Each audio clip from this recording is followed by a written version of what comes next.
That is the most Sony thing that's ever Sony'd in the last week.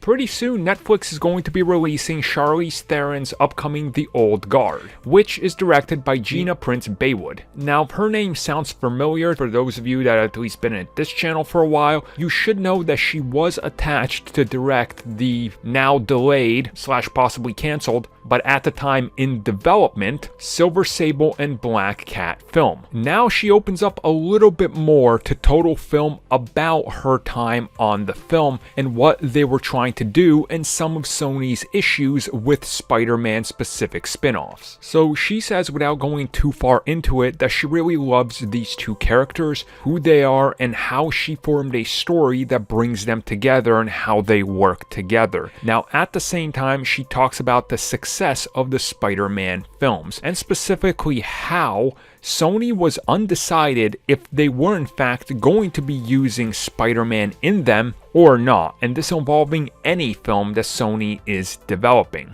Now, this is kind of interesting because that's a very Sony thing, to be undecided on what you want to do. Now, since that time, it sounds like, they've definitely figured out what they want to do, and that's, yeah, we're going to toss Spider-Man in there. I mean, you look at Morbius, there's your Spider-Man hint. Venom 2, rumored to include a Spider-Man cameo. And we know he's going to be leaving Marvel Studios after 2 more appearances, and then Sony's going to use him wherever. So again, it seems like that they definitely have some ideas, but very early on, they were reluctant to do this because this would have looked bad for them, especially before they ever got started on Far From Home.